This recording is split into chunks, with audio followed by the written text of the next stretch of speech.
자, 그럼 이제 혁신적 창의성입니다. 분명하게 우리가 이제 문제 해결을 하는 본질을 제대로 이제 봤으면, 그리고 수준도 세팅했으면, 이걸 이제 해결하기 위해서 혁신적인 창의성, 이걸 발휘하셔야 돼요. 혁신적 창의성에서는 키포인트는 바로 이거예요. 이제까지 안 썼던 방법을 쓴다는 겁니다. 새로운 걸 쓰겠다. 어떻게 보면 발상의 전환에 포지션을 무지하게 높이겠다는 거예요. 그때 가장 중요한 건 바로 이겁니다. 위대한 생각을 하고 싶으면요, 먼저 많은 아이디어를 내라 하는 겁니다. 이게 가장 기본적인 전제 조건이에요. 근데 이제 많은 분들이 뭐 위대한 생각을 하고 싶은데 여기서 또 논리적으로 들어가는 분이 있어요.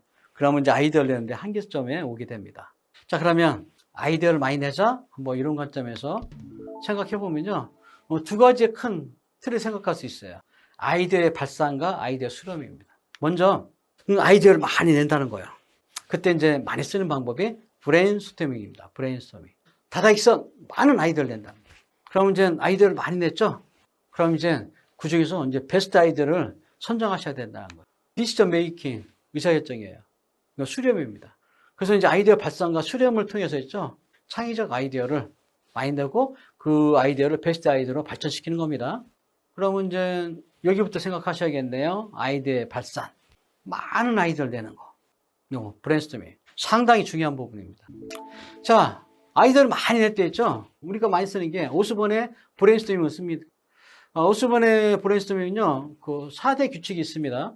자, 첫 번째, 비판하지 않는다는 거예요. 어떤 얘기든 받아들인다는 거예요. 두 번째, 그러니까 어떤 얘기든 상관이 없다는 거예요.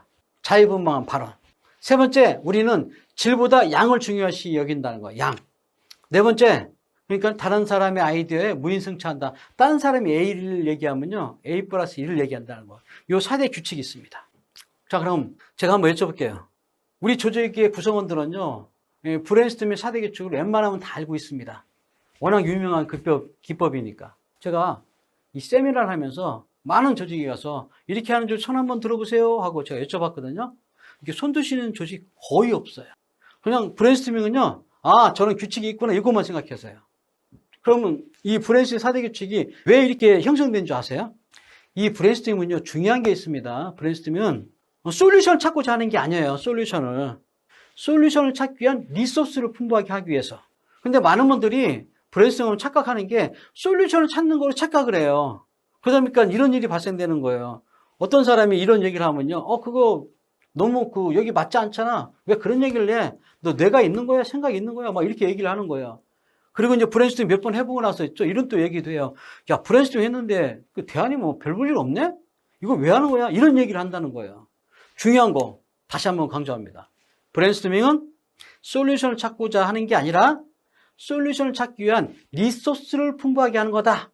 그러니까 이 네 가지 규칙이 있는 겁니다. 정말 이거 잊지 마세요. 자, 그럼 한번 이 브레인스토밍 기법에 의해서 한번 실습의 현장을 안내할까요? 우리 시에 불법 주정차가 너무너무 많아요. 이 불법 주정차를 근절하려면 어떻게 하면 되지? 하고 이제 아이디어를 내기 위해서 모였다고 생각해 보세요. 자, 그럼 아이디어 한번 내보세요. 제가 이렇게 실습을 시키면요, 많이 이런 얘기들 합니다. 뭐 견인한다, 신고한다, 스티커를 부착한다, 벌금을 강화한다, 공영주차장을 확대한다, 개몽하고 홍보를 강화한다, 뭐 이런 얘기들이 많이 나와요. 그냥 차에 페인트를 칠한다, 구속시킨다, 불법 주차차 법 자체를 없앤다, 그냥 타이어 앞에 대못을 박아 놓는다, 타이어를 빼간다, 공개 방식을 시킨다. 이런 얘기는 적어요. 자, 이 아이디어는요, 어삐 보면요, 이런 관점에서 아이디어를 낸 거예요. 솔루션의 관점에서. 그러다 보니까 기본적으로 많이 했던 거, 많이 봐왔던 거, 이런 관점에 대해서 아이디어가 막 나온 거예요. 페인트 칠한다, 구속한다, 이쪽 부분은요, 뭐냐면 우리의 사고의 프레임을 벗어나서 아무 생각 없이 막 아이디어를 낸 거예요. 지금 불법 주정차 근절 방안에 대해서 브레인스토밍에서 많은 아이디어를 내보세요 할 때 있죠. 어떤 방법으로 해야 되냐면 페인트 칠하고 구속하고 뭐 불법 주차법 없애고 타이어 빼고 이런 관점에서 아무 생각 없이 막 아이디어를 내고 이런 포지션을 해야 된다는 겁니다. 근데 우리는 우리의 뇌에 각인 내 프로세스에 의해서 어떻게 보면 정답 위주의 아이디어를 내려고 한다는 겁니다. 그러시면 안 돼요.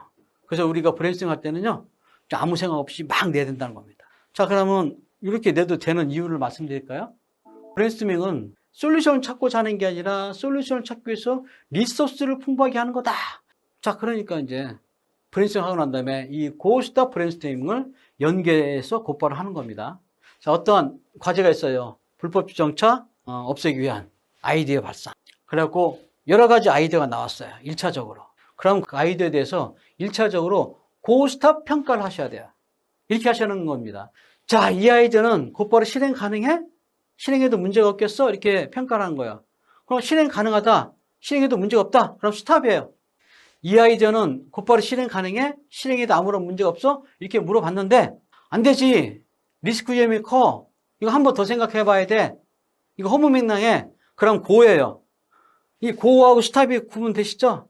그러면 고로 나온 아이디어에 대해서는요, 그 2차 브레인스토밍을 또 하셔야 돼요. 이 아이디어를 실행 가능하게 하려면 어떻게 하면 되지? 그러면 이런 아이디어 막 나올 수 있다는 거예요. 그럼 또 거기서 고스톱 평가를 또 하신다는 겁니다. 그리고 고로 나온 아이디어에 대해서 또 3차 브레인스토밍을 하는 거예요. 그리고 고스톱 평가하고.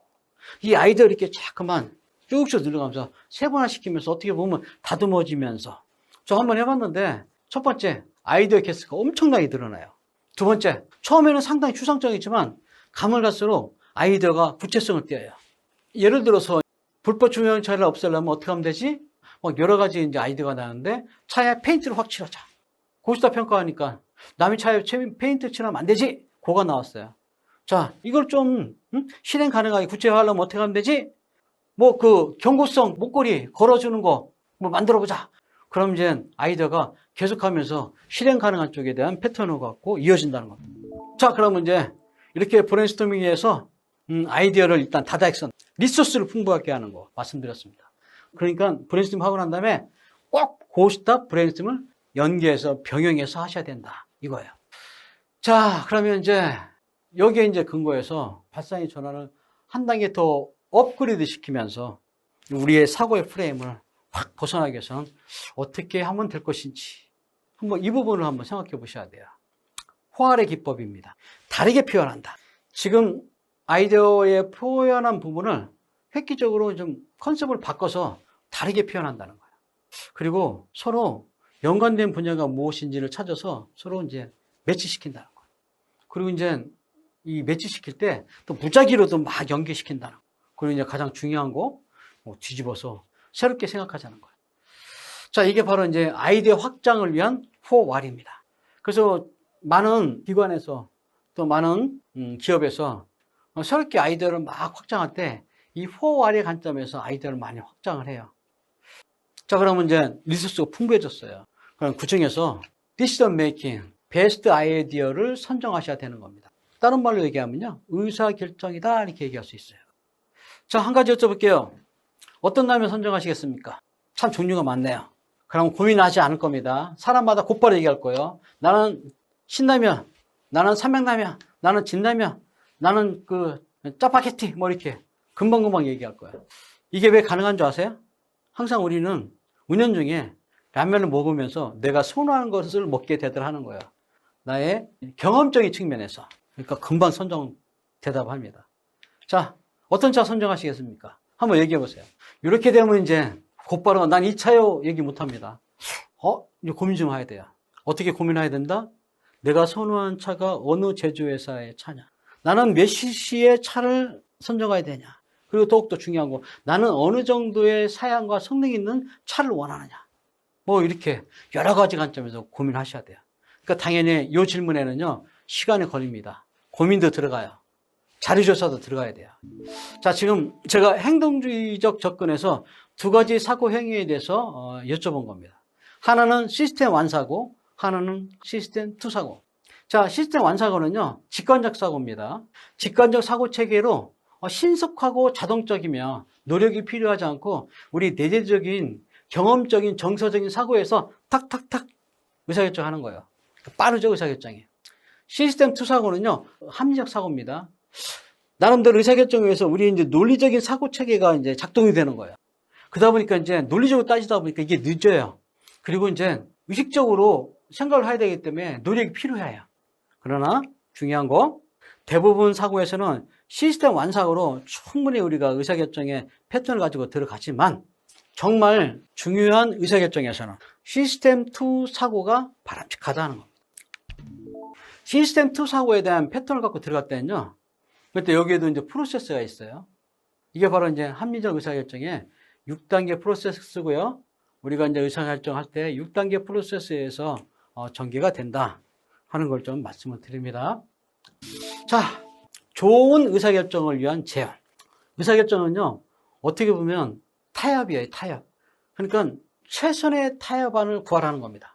자, 그러려면 급하다고 모래성 같은 의사결정 하지 마시라는 겁니다. 그리고 이거 특히 중요한 겁니다. 증상만 치료하는 의사결정은 사용하자는 거예요. 그리고 이제 캠페인성 대책, 한번 하고 마는 거, 이런 건 하지 마셔야 된다는 거예요. 이게 바로 이제 좋은 베스트한 의사결정을 위한 제어이다. 이렇게 말씀드립니다.